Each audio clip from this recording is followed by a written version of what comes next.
محمد وعلى آل محمد كما صليت على إبراهيم وعلى آل إبراهيم إنك حميد مجيد. اللهم بارك على محمد وعلى آل محمد كما باركت على إبراهيم وعلى آل إبراهيم إنك حميد مجيد. فقد قال تعالى في كلامه المجيد وفرقان الحميد: أعوذ بالله من الشيطان الرجيم. بسم الله الرحمن الرحيم. ألست بربكم؟ قالوا بلى. صدق الله العظيم.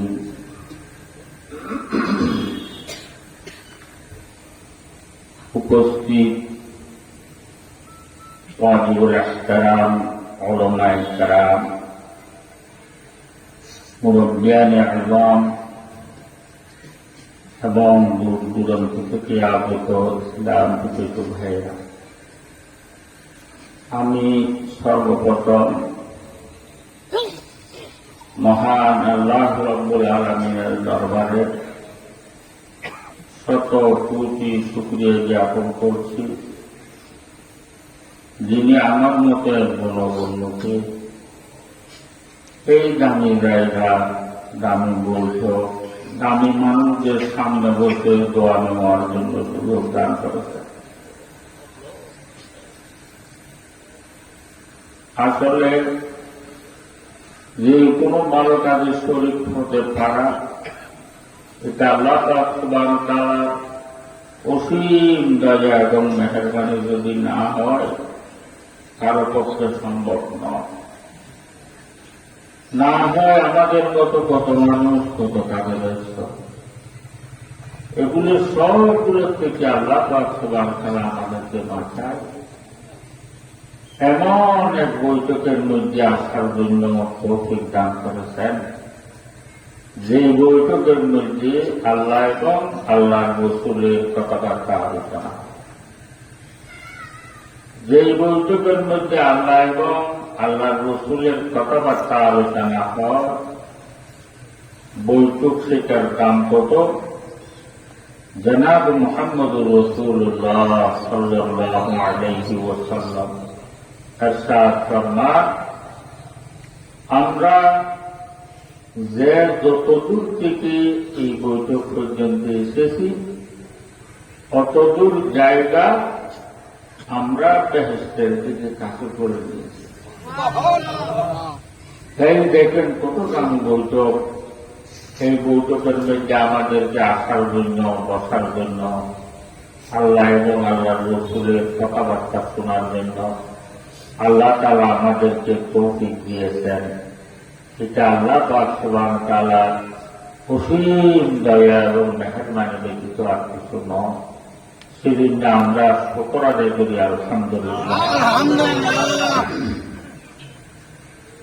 আমি যে শরীফ তেলাওয়াত করেছি, এই আয়াতের মাধ্যমে আল্লাহ পাক সুবহানাহু ওয়া তাআলা আলমে আরওয়ার ঘটনা বয়ান করতেছেন। যখন আমরা দুনিয়ার মধ্যে আসি না,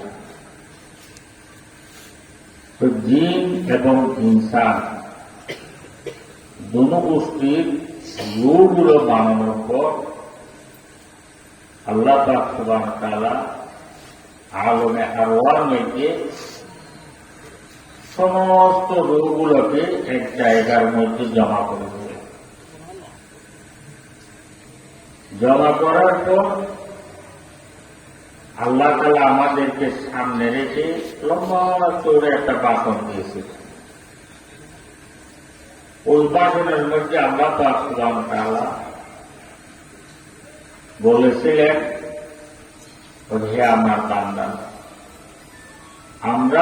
আমি তোমাদেরকে দুনিয়ার মধ্যে পাঠাবো, দুনিয়ার মধ্যে পাঠানোর পর তোমাদেরকে এমনি ছেড়ে দেব না। দুনিয়ার মধ্যে তোমাদের যতগুলা জিনিসের প্রয়োজন, আমার যতগুলো নিয়ামতের তোমাদের প্রয়োজন, সবগুলোর আমি ব্যবস্থা করব। কি কি নিয়ামত দিবেন সবগুলো ওই বাসনের মধ্যে উল্লেখ করেছিল। সমস্ত নিয়ামত আমি তোমাদের জন্য ব্যবস্থা করব। এরপর তোমরা দুনিয়ার মধ্যে যাওয়ার পর, আমার নিয়ামত গুলো পাওয়ার পর, আমার নিয়ামতের দিকে তোমরা মগ্ন হয়ে যাবে, আমাকে বলে দেবে। কিন্তু আমি আর্শওয়ালা খোদা তোমাদেরকে একটা সেকেন্ডের জন্য বলবো না।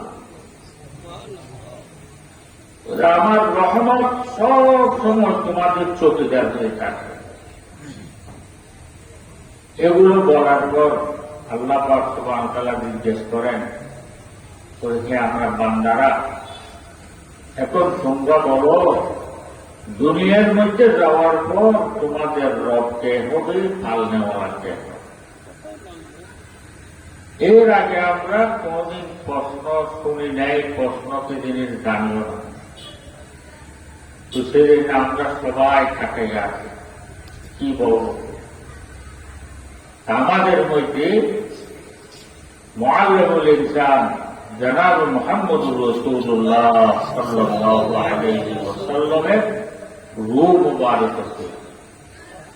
তো হুজুর প্রথম উত্তর দিলেন, হে আল্লাহ, এখানে যেভাবে আপনি আমাদের রব, আপনি আমাদের খাওয়ালা, দুনিয়ার মধ্যে যাওয়ার পর ওখানেও আপনি আমাদের রব, আপনি আমাদের খাওয়ালা।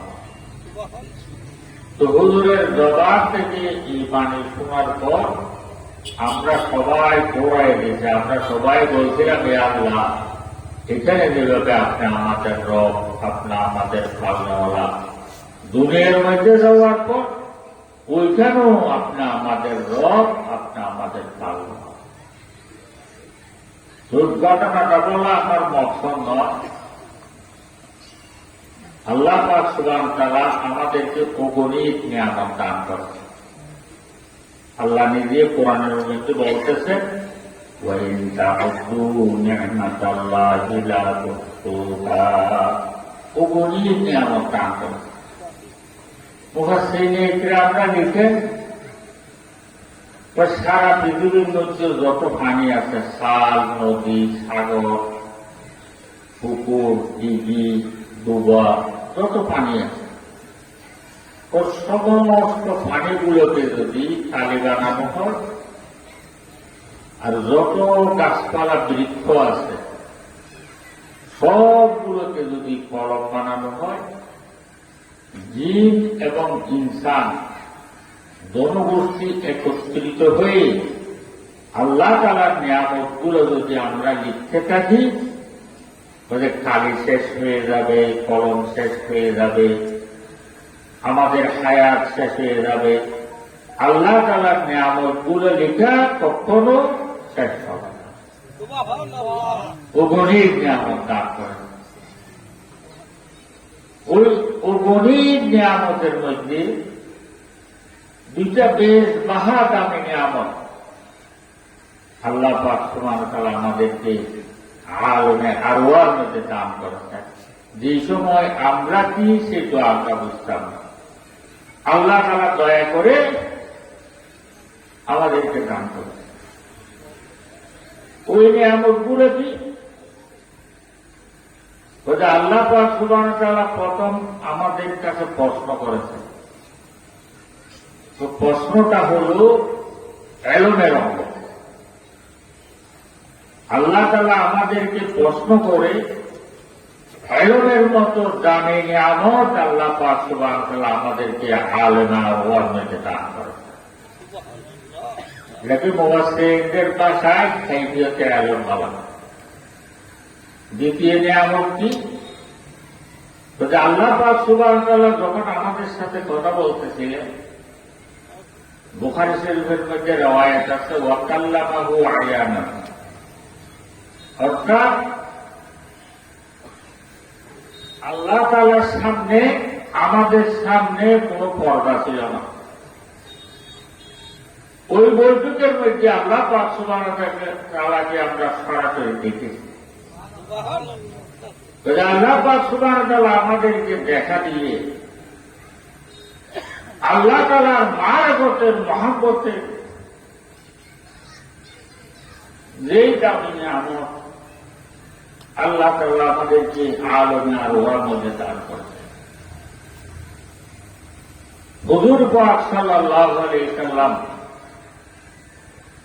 দুনিয়ার মধ্যে আসার পর আসার উদ্দেশ্য বয়ান করতেছেন। প্রথম উদ্দেশ্য বয়ান করতেছেন আনা বুইস্তু মুআল্লিমান, যে আল্লাহ পাক সুবহানাহু ওয়া তাআলা আমাকে শিক্ষক বানিয়ে পাঠিয়েছেন, মুআল্লিম বানিয়ে পাঠিয়েছেন। এটাকে কাইফিয়তে আলম বলা। দ্বিতীয় উদ্দেশ্য বয়ান করতেছেন আনা বুইস্তু লিউতাম্মিমা মাকারিমাল আখলাক, মাকারিমাল আখলাককে পরিপূর্ণ করার জন্য আল্লাহ পাক সুবহানাহু ওয়া তাআলা আমাকে দুনিয়ার মধ্যে পাঠিয়েছেন। মাকারিমাল আখলাক সেটা কি? সেটা হল আল্লাহ তাআলার মুহাব্বত, আল্লাহ তাআলার মারফত। তো সেজন্য আমাদেরকে এই দুই গুণ অর্জন করতে হবে। একটা হলো এলম, আর একটা হলো আল্লাহ তাআলার মুহাব্বত। এই দুই গুণ অর্জন করতে হবে। সেজন্য একজনের কাছে এলম আছে, আল্লাহ তাআলার মুহাব্বত নাই, ওই এলমও মানুষকে গোমরাহর দিকে নিয়ে যায়। যেমন শয়তান, শয়তানের কাছে এলমও ছিল, সে আবেদও ছিল, কিন্তু আল্লাহ তাআলার মুহাব্বত ছিল না। বিদায় যখন আল্লাহ পাক সুবহানাহু ওয়া তাআলা আদম আলাইহিস সালামকে সিজদা করার জন্য হুকুম দিলেন, সমস্ত ফেরেশতারা আদমকে সিজদা করল, শয়তান সিজদা করল না। করার কারণ জিজ্ঞেস করলেন, হে শয়তান, আদমকে সিজদা করার থেকে তোমাকে কোন জিনিসে বানাবে? এর কাছে এলম আছে, যুক্তির দিকে চলে গেছে। আল্লাহ আদমকে বানিয়েছেন মাটির থেকে, মাটির স্বভাব নেচার গতি হল নিচের দিকে যাওয়া, আর আমাকে বানিয়েছেন আগুন থেকে, আগুনের স্বভাব নেচার গতি হল উপরের দিকে যাওয়া। কাজে কাজে আমি কেন আদমকে সিজদা করব? এরপর লম্বারণে না, আল্লাহ পাক সুবহানাহু ওয়া তাআলা তার মাথার উপর লানতের বোরকা ভরাই দিল। কিয়ামত পর্যন্ত তার মাথার উপর আল্লাহ তাআলা লানত অবতীর্ণ হতে থাকে। তাই শুধু এলমও মানুষকে গুমরাহর দিকে নিয়ে যায় না। আবার আল্লাহ তাআলার মুহাব্বত আছে, এলম নাই। ওই আল্লাহ তাআলার মুহাব্বতও মানুষকে গুমরাহর দিকে নিয়ে যায়। তো যেমন আমাদের দেশে অনভিজ্ঞ, অশিক্ষিত, যাদের কাছে দ্বীনের কোন জ্ঞান নাই, ওই ধরনের পীরেরা দ্বীনি জ্ঞান না থাকার কারণে জায়েজ কোনটা না জায়েজ কোনটা পার্থক্য করতে পারে না, হালাল কোনটা হারাম কোনটা ওগুলো জানে না। বিদায় হারামকে হালাল মনে করে করতে থাকে, না জায়েজকে জায়েজ মনে করে করতে থাকে।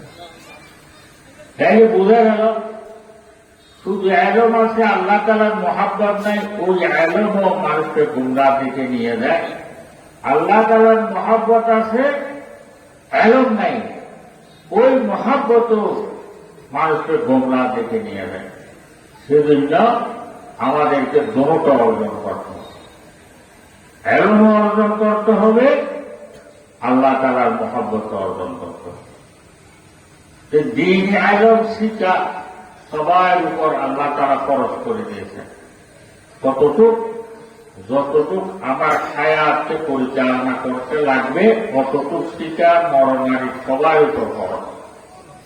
যেমন কোনটা জায়েজ, কোনটা না জায়েজ, কোনটা হালাল, কোনটা হারাম। ফজরের নামাজ, নামাজ কয় রাকাত ফরজ, কয় ওয়াক্ত ফরজ, কোন ওয়াক্তের মধ্যে কয় রাকাত ফরজ, কয় রাকাত ওয়াজিব, কয় রাকাত সুন্নত, এগুলো যদি আমার ইলম না থাকে আমি করতে পারবো? এভাবে জানাজার নামাজ কিভাবে পড়বো, ঈদের নামাজ কিভাবে পড়বো, অর্থাৎ নিজের জীবনকে চালাইতে, হায়াতকে পরিচালনা করতে যতটুক দিন এলমের প্রয়োজন অতটুক শিক্ষা সবার উপর আল্লাহ তাআলা ফরজ করে দিয়েছে। তো সেজন্য আমরা শিখতে পারিনি, আমাদের ছেলে মেয়েদেরকে শিখাবো, নাতিন নাতনিকে শিখাবো। কত বুঝাচ্ছে? না হইলে ফরজ করার গুনাহ আমার উপর আছে। ফরজ করলে যে গুনাহ হবে ওই গুনাহ আমার উপর আছে, মুরব্বীদের উপর। তার কারণ আমার ছেলেদেরকে শিখাই নেই, নাতিন নাতনিদেরকে শিখাই নেই, সেজন্য ওগুলো আমার উপর আছে। সেজন্য সবাই ছেলে মেয়েদেরকে অতটুকু এলম শিখতে দিতে হবে। এখন আমরা দিনী এলম কোথায় গেলে পাবো? মাদ্রাসার মধ্যে। সেই জন্য এই ছেলে মেয়েদেরকে প্রথম মাদ্রাসার মধ্যে দিয়ে এই দিনী এলম শিখে গেল। এরপর আল্লাহ তাআলার মহব্বত সেটা কোনখানে পাবো? যাদের দিলের মধ্যে আল্লাহ তাআলার মহব্বত ছিল ওনারা আমাদেরকে পরামর্শ দিচ্ছেন। তো তামান্না দর্দ কি হ্যাঁ তুকার সাকমত ফকিরোं की तमन्ना दर्द दिल की है तुकर सचमुच फकीरों की नहीं मिलता यही गौहर बादशाहों के खजीने में। তাদের দিলের মধ্যে আল্লাহ তাআলার মহব্বত ছিল, ওনারা আমাদেরকে পরামর্শ দিচ্ছেন। বলে হে দুনিয়ার মানুষেরা, আল্লাহ তাআলার মহব্বত যদি সেটা তুমি অর্জন করতে চাও, যাদের দিলের মধ্যে আল্লাহ তাআলার মহব্বত আছে ওদের কাছে যাইতে হবে, ওদের বৈঠকের মধ্যে বসতে হবে, ওদের কথাবার্তা শুনতে হবে, ওদের কথা অনুযায়ী নিজের জীবনকে চালাইতে হবে।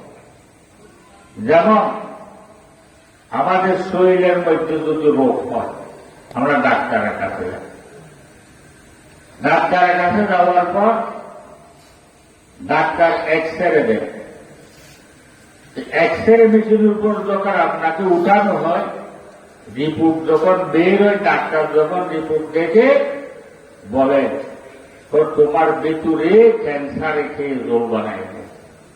এগুলো শরীরের গঠন কত ভালো, সুন্দর কত, চোখ দিলে চোখ ফিরে একটু মনে চায় না, কিন্তু এক্সরে মেশিনের উপর যখন উঠেছে রোগ ধরা পড়ছে, তো তোমার ভিতরে ক্যান্সার রেখে রোগ বানাইছে। যেভাবে শরীরের মধ্যে রোগ হয় ওইভাবে কলবের মধ্যেও রোগ হয়। হাদিস শরীফের মধ্যে আছে তো বান্দা একটা গুনাহ করে কলবের মধ্যে একটা কালো দাগ, বান্দা একটা গুনাহ করে কলবের মধ্যে একটা কালো দাগ। এভাবে কালো দাগ হতে হতে পুরো কলবটা কালো হয়ে যায়। তো কলবটা যখন কালো হয়ে যায় এর কাছে ভালো জিনিস একটু আর ভালো লাগে না। নামাজ পড়ার জন্য বললে ভালো লাগে না, কোরআন তেলাওয়াত করার জন্য বললে ভালো লাগে না, জিকির করার জন্য বললে ভালো লাগে না, দুরূদ শরীফ পড়ার জন্য বললে ভালো লাগে না, আওয়াবিন পড়ার জন্য বললে ভালো লাগে না, ইসরাত পড়ার জন্য বললে ভালো লাগে না, শাস্ত্রের নামাজ পড়ার জন্য বললে ভালো লাগে না, তাহাজ্জুদের নামাজ পড়ার জন্য বললে ভালো লাগে না, জিকির করার জন্য বললে ভালো লাগে। ও ভালো জিনিস একটু তার কাছে আর ভালো লাগে।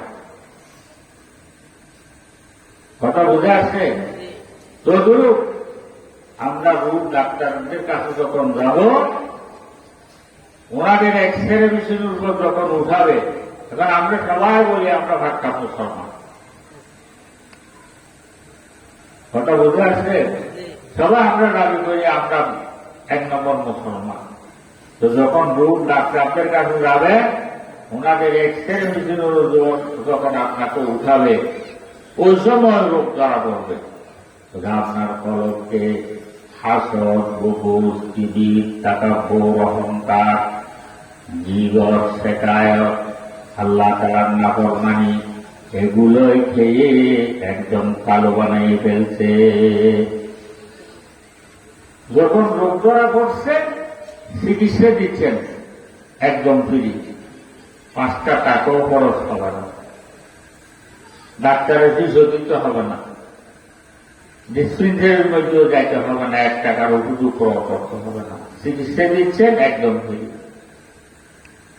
চিকিৎসা কি? ওদের শেষ রাত্রে উঠে 12 দরবের জিকির কর, শেষ রাত্রে উঠে 12 দরবের জিকির কর।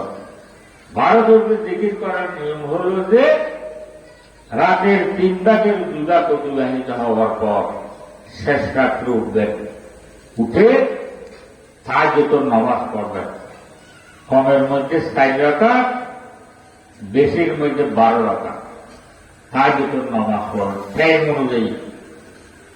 এরপর পশ্চিম মুখ করে বসবেন, পশ্চিম মুখ করে বসে 3 বার ইস্তেগফার পড়বেন, 3 বার দুরূদ শরীফ পড়বেন। এরপর লা ইলাহা ইল্লাল্লাহ, লা ইলাহা ইল্লাল্লাহ, লা ইলাহা ইল্লাল্লাহ, মুহাম্মাদুর রাসূলুল্লাহ সাল্লাল্লাহু আলাইহি ওয়াসাল্লাম। লা ইলাহা ইল্লাল্লাহ, লা ইলাহা ইল্লাল্লাহ 2 বার করতে হবে। লা ইলাহা বলার সময় মনে মনে খেয়াল করতে হবে লা ইলাহা, লা ইলাহা বলার সময় মনে মনে খেয়াল করতে হবে আল্লাহ আমার কলব থেকে আপনি ব্যতীত যাহা কিছু আছে সবগুলো আমি বের করে আমার পিঠের পিছনে ফেলে দিলাম। লা ইলাহা ইল্লাল্লাহ, ইল্লাল্লাহ বলার সময় মনে মনে খেয়াল করতে হবে আল্লাহ আপনাকে আমার কলবের মধ্যে দাঁড়া দিলাম। এগুলো খেয়াল করে করে কতবার? 200 বার করতে হবে। এরপর ইল্লাল্লাহ ইল্লাল্লাহ ইল্লাল্লাহ ইল্লাল্লাহ ইল্লাল্লাহ ইল্লাল্লাহ 60 বার। এরপর আল্লাহু আল্লাহ আল্লাহু আল্লাহ আল্লাহু আল্লাহ আল্লাহু আল্লাহ আল্লাহু আল্লাহ 6 বার। এরপর আল্লাহ আল্লাহ আল্লাহ আল্লাহ আল্লাহ আল্লাহ আল্লাহ আল্লাহ 100 বার। তাই কত হলো? লা ইলাহা ইল্লাল্লাহ 200 বার, ইল্লাল্লাহ ইল্লাল্লাহ 60 বার, সাইডে 2 600 বার, আল্লাহু আল্লাহ 600 বার, 600 600 1200 বার, আল্লাহ আল্লাহ 100 বার, 1200 একে 1300 বার। এটাকে 12 দরবের জিকির বলা হয়। তো রোগ যখন যারা পড়ছে আমাদেরকে চিকিৎসা দিচ্ছেন, তো শেষ রাত্রে উঠে 12 দরবের জিকির কর। যে জিকির করে নাই আপনি তাকে জিকিরের মজা বোঝানো সম্ভব? যে মিষ্টি মুখে দেয় নাই আপনি যত অ্যাডভার্টাইজ করেন না কেন মিষ্টির মজা বুঝে আসবে? আর মিষ্টিটা মুখে দেওয়ার পর কোন অ্যাডভার্টাইজের প্রয়োজন আছে? মিষ্টির মজা বুঝে আসবে না। আর মিষ্টিটা খাওয়ার পর আপনি যদি তাকে জিজ্ঞেস করেন বাবা মিষ্টিটা তো তুমি খাইলেন, মজাটা কোন ধরনের আমাকে বুঝে বুঝে বলতে পারবে? সেজন্য কতগুলো জিনিস আছে যেগুলো খাওয়ার পর যে খায় সে মজা উপভোগ করতে পারে, ওগুলো কাউকে বুঝে যাওয়া না। মজাটা কোন ধরনের, ওগুলো কাউকে বুঝতে পারে না, দেখাই সে মজাটা উপভোগ করতে পারে।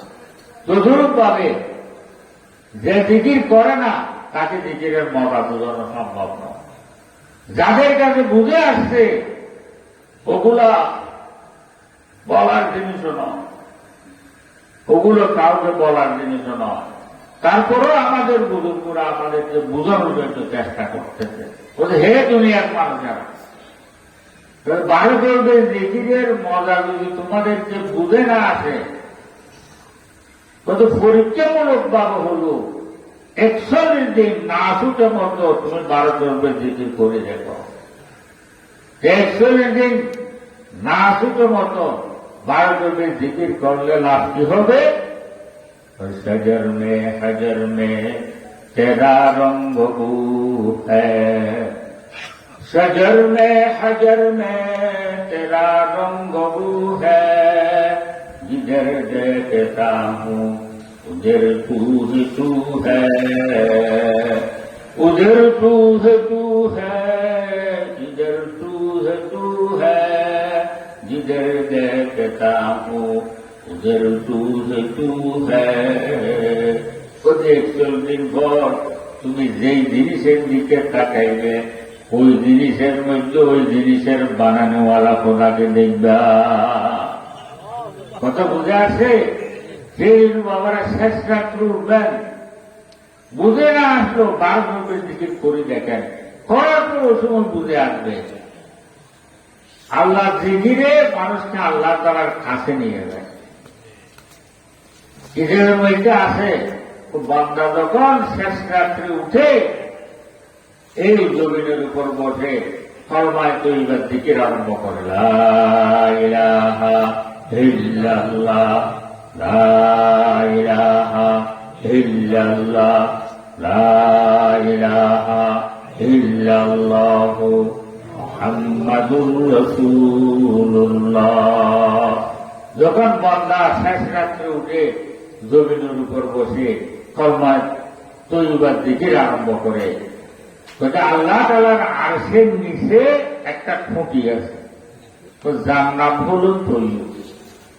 তার জিকিরে কালে কালে ও তৈয়্যিব খুঁটিটা হেলতে থাকে। যখন তৈয়্যিব খুঁটিটা হেলতে থাকে তার হেলানিতে আল্লাহ তাআলার পুরো আরশটা হেলতে থাকে। আল্লাহ তাআলা ডাকতে, হে আরশ তুমি হেলতেছ কেন?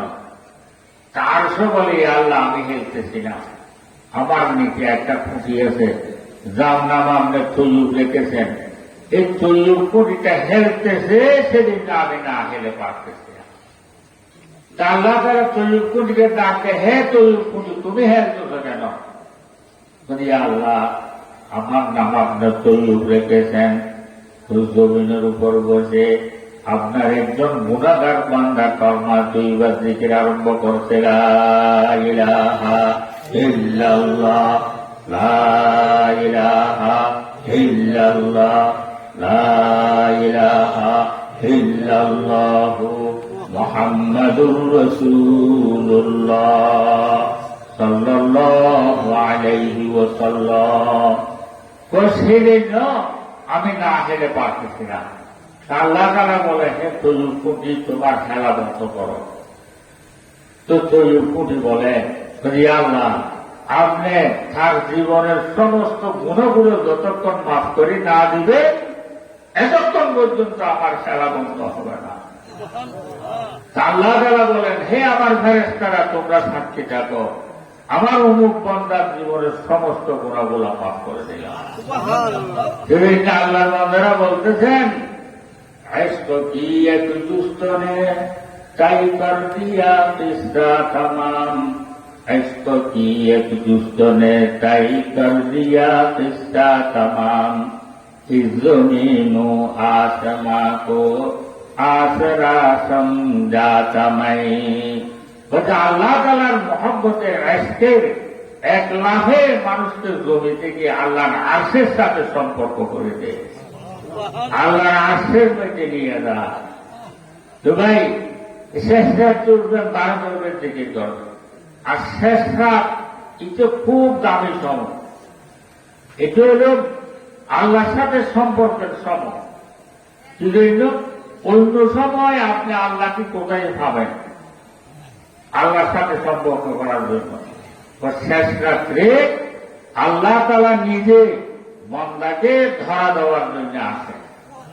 হাদিস শরীফের মধ্যে আছে, রাতের 3 ভাগের 2 ভাগ অতিবাহিত হওয়ার পর আল্লাহ পাক সুবহানাহু ওয়া তাআলা ওনার রহমতের খেরুলি খদিনা নিয়ে নিচের আসমানের মধ্যে আসে। নিচের আসমানের মধ্যে এসে আমাদেরকে ডাকতে থাকে, হে আমার বান্দারা, তোমাদেরকে দেওয়ার জন্য এসেছি, কার কাছে কিসের প্রয়োজন আমার কাছে চাও। এভাবে আল্লাহ তারা ডাকতে থাকে। সেদিন আল্লাহর বান্দারা বলতেছেন, হে বড় সুরতে লাইলা বরামত, গহে বড় সুরতে মজনু বরামত।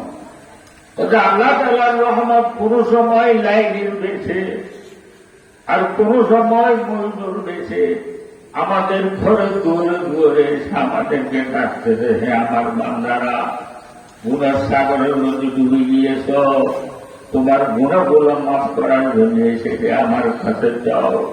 কর্জের মধ্যে ডুবে গিয়েছ, তোমাকে কর্জ থেকে মুক্তি দেওয়ার জন্য এসেছে আমার কাছে যাও। রিজিকের কমজোর মধ্যে পড়ে গেছ, রিজিক দেওয়ার জন্য এসেছে আমার কাছে যাও। এভাবে আল্লাহ তাআলার রহমত আমাদের ঘরে দুয়ারে দুয়ারে এসে ডাকতেছে। আমার তো কপাল খারাপ, আমি তো ঘুমের মধ্যে। কথা বুঝে আসছে? আল্লাহ তাআলার রহমত এভাবে আমাদের ঘরে দুয়ারে দুয়ারে এসে আমাদেরকে ডাকতেছে। আমার তো কপাল খারাপ, আমি তো ঘুমের মধ্যে। আমার তো বদনসিব, আমি তো ঘুমের মধ্যে।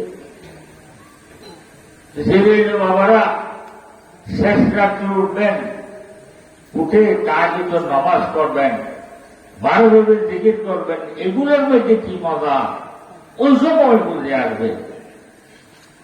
এরপর আল্লাহ তাআলার মহব্বতের আগুনের মধ্যে যাওয়া, এর মধ্যে কি মজা, ওই সময় বুঝে আসবে। এগুলো কাউকে বুঝানো নেই। এরপর আল্লাহর দরবারে কান্না আরম্ভ করে দেবে। আল্লাহর দরবারে কান্না আরম্ভ করে দেবে। কত বড় বড় বুজুর্গরা শেষ রাত্রে উঠে আল্লাহর দরবারে কাঁদতেছে। গুনাহ में जारी उमर गुजारी है मेरे मौला है मेरे बारी क्या हशर होगा दहशत कारी है मेरे मौला है मेरे बारी किसको पुकारे तेरे बिचारी है मेरे मौला है मेरे बारी। কত বড় বড় বুজুর্গের শেষ রাত্রে ওকে কাঁদতেছে। ভাই, বুজুর্গদের কাছে সওয়াব বেশি না আমাদের কাছে সওয়াব? বুজুর্গদের কাছে সওয়াব বেশি না? আমাদের সাথে তো ওনাদের সাথে তুলনা হবে না, ঠিক না? এতগুলো সওয়াবের অধিকারী হওয়া সত্ত্বেও এরা আল্লাহ তাআলার এত গরিব হওয়া সত্ত্বেও তারা যদি শেষ রাত্রে উঠে এইভাবে আল্লাহর দরবারে কাঁদে, ভাই আমরা গুনাহগার, আমাদের কত বেশি কান্নাকাটি করার দরকার ছিল। হাসান মজলুম রহমতুল্লাহ আলাইহি শেষ রাত্রে উঠে আল্লাহর দরবারে কাঁদতেছেন যে हमारे गुनाह से बलरद जमीन, हमारे गुनाह से बलरद जमीन, लेकिन तू ही है गफूरुर रहीम। আল্লাহ এতগুলো গুনাহ করেছি যে আসমান আর জমিনের খোলা জায়গার মধ্যে আপনারা দেখতে কেউ বেশি গুনাহ করেছে, সাধারণ ফেরার থেকেও বেশি গুনাহ করেছে। আল্লাহ, এ গুনার সাগর নিয়ে, গুনার পাহাড় নিয়ে ফকির যেভাবে দাতার সামনে হাত পাতে, আমিও গুনাহ মাফের বিচারী হয়ে ফকিরের মতো আপনার শাহী দরবারে হাতগুলো পেতে দিয়েছি মাওলা। আল্লাহ, দুশ্মনের সামনে হাত পাতিনি, খালি হাত ফেরত দিতে লজ্জা লাগে। আপনি আহকামুল হাকিমিন, রব্বুল আলামিন, সারা জাহানের মালিক, সারা জাহানের বাদশা, আপনি কেমনে খালি হাত ফেরত দিবেন মাওলা? ইয়া আল্লাহ, আপনি দয়া করে মেহেরবানি করে আমার জীবনের সমস্ত গুনাহগুলো মাফ করে দাও।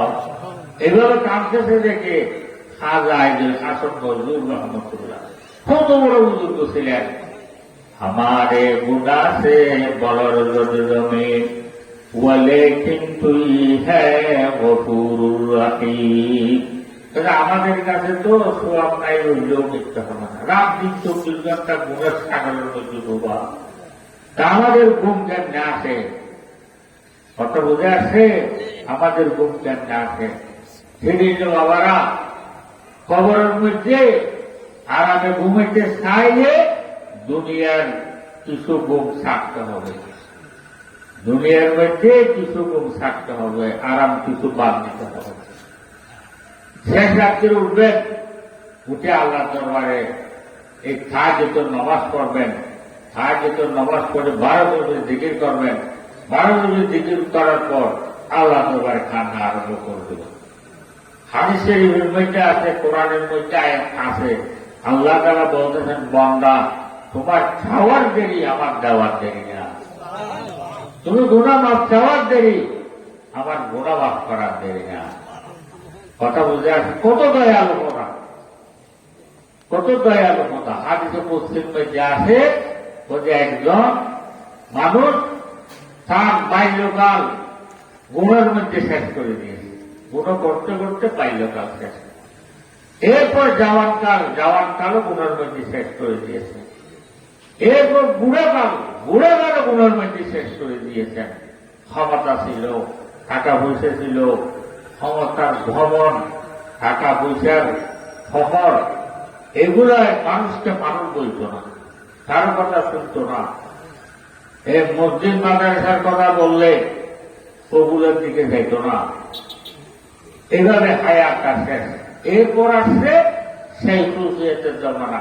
শাইখুল জিয়াদের জমানা বলা হয় এই বুড়ার পরে ওই অবস্থা যখন আসি যায়, ওই চোখের দেখা শক্তি কমে যায়, কানের শোনার শক্তি কমে যায়, বলার শক্তি কমে যায়। এই খানা খাওয়ার সময় মুখে দিলে চিটে মিলে সব সমান লাগে, হাতের দরণী শক্তি কমে যায়, কোনো কিছু ধরার সময় হাতে কামান আরম্ভ করে। বিছানার মধ্যে শুয়ে আছে, পড়ে আছে। এই এখন যখন ওই অবস্থা হয়ে যায়, ওই সময় তার ক্ষমতা ছিল, ওগুলো চলে গেছে, এই কাপড় সবগুলো চলে গেছে, টাকা বসেছিল ওগুলো ব্যাংকের মধ্যে। ওই সময় এর টাকা বসে এর আয়টা থাকে না। ছেলেরা ব্যাংকের হিসাব সবগুলো জব্দ করে রাখে। বলছে সে এখন জামা খারাপ হয়ে গেছে, যার তারা টাকা দিবে, সেদিন না ওগুলো আঙ্গিজের আয়টা নেয়, সব হারাই গেছে। আর ওই সময় ডাকলেও কেউ শুনে না। আগে তার নিজের মানুষ দৌড়ত, ওই অবস্থার মধ্যে যখন পড়ে যায়, ওই সময় ডাকলো আর কেহ আসে না, সব কিছু হারায়। ছেলে মেয়েও বিরক্ত হয়ে গেছে, ডাকলো আসে না। কেউ বলে ডাকতেছে, ওদের এখন জামা খারাপ হয়ে গেছে, এমনি এমনি ডাকে। কথা বুঝে আসছে? ওই সময় দুনিয়ার থেকে মায়ুস হয়ে গেছে, কোন দিকে আপনারা নেই। আল্লাহ তাআলা হাদিসে কুদসির মধ্যে বলে, হ্যাঁ আমার বান্দারা বাল্যকাল গুণের মধ্যে শেষ করে দিয়েছ, জওয়ানকাল গুণের মধ্যে শেষ করে দিয়েছ, বুড়াকাল গুণের মধ্যে শেষ করে দিয়েছ। সারা দুনিয়ার থেকে মায়ুস হয়ে শেষ রাত্রে যদি উঠে অহুদা বলে ডাকত, অবন্দা ওই সময় আমি খোদা তোমার ডাক দেওয়ার সাথে সাথে সারা দেওয়ার জন্য তৈয়ার। কথা বুঝে আসছে? ওই সময়ও আমার ডাকের সাথে সাথে সারা দেওয়ার জন্য তৈয়ার। যেমন দয়ালু খোদা, এতগুলো গুনাহ করার পরও আল্লাহ তাআলা আমার খাওয়ার দেরি, ডাক দেওয়ার দেরি না। কি জন্য? তুমি তো না বুঝে ক্ষমতা ছিল, শক্তি ছিল, এই টাকা পয়সা এগুলোর ঘমণ্ডের মধ্যে মনে চাইছে তা করত, যেদিকে মনে চাইছে সেদিকে গেছ। এখন তো বন্ধা তুমি সারা দুনিয়ার থেকে মায়ুস হয়ে গেছ। এখন আবার তোমার ডাক শোনার মতো আর কেহ নাই। বলছি এই সময় তুমি আমাকে ডাক দিয়েছ, এখন যদি তোমার ডাকে আমি সারা না দিই, এই ডাকের তুমি অন্য দরবারে যাইবে যে সেরকম তো আর কোন দরবার না। কথা বুঝে আসে? সেই জন্য বাবারা এই যত গুণা করেন না কেন আল্লাহ তাআলা এক চাইতে বড় মাফ করতে পারে। শেষ রাতে উঠে আল্লাহ দরবারে কান্না আরম্ভ করে দিল। गुनाहों के सारी उम्र गुजारी, ऐ मेरे मौला ऐ मेरे बारी, किसको पुकारे तेरे बिचारी, ऐ मेरे मौला ऐ मेरे बारी, क्या हशर होगा दहशत तारी, ऐ मेरे मौला ऐ मेरे बारी। কান্না আরম্ভ করলেন। আপনার খান্নার দেরি আল্লাহ তাআলার দেওয়ার দেরি নেয়। হাদিস কুদসির মধ্যে আছে, তো বান্দা যখন গুণাগুলোর সামনে রেখে আল্লাহর দরবারে কান্না আরম্ভ করে দেয়। হাদিসের মধ্যে আছে, কান্না না আসলে তুমি কান্নার ভাঙ হলেও ধরো। হলো কোন মতে সিবি সাবি যদি তোমার চোখ থেকে এক ফোঁটা জল যদি বের করে ফেলতে পারত, হাতে কোষের মধ্যে আছে আটশো যে তাহাজ সারা পর্যন্ত আল্লাহ তাআলার যতগুলো মখলুক আছে সবাই কান্না আরম্ভ করেছে। আল্লাহ তাআলা জিজ্ঞেস করে, তোমরা কাঁদতেছো কেন? বলি আল্লাহ আমার একজন গুনাহগার বান্দা গুণগুলোকে সাথে রেখে সে কান্না আরম্ভ করে দিয়েছে। তো তার চোখ থেকে এক ফোঁটা জল বের হয়ে গড়ায় বসে, সেদিন না আমরা কাঁদতেছি। তো তোমরা কান্না বন্ধ করো। এরা বলবো তার গুণাগুলো যতক্ষণ মাফ করে না দিবেন এতক্ষণ পর্যন্ত আমাদের কান্না বন্ধ হবে না।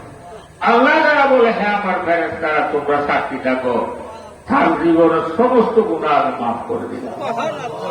এই কেমন দয়ালু খোদা, যে দয়ালু খোদা সারাদিন যদি গুণা করার পরও মাফ করার দেরি নেই, ওই খোদার দরবারে মনে চায় না শেষ রাত্রে উঠে একটু আল্লাহ দরবারে কান্নাকাটি করার জন্য, একটু খাওয়ার জন্য মনে চায় না।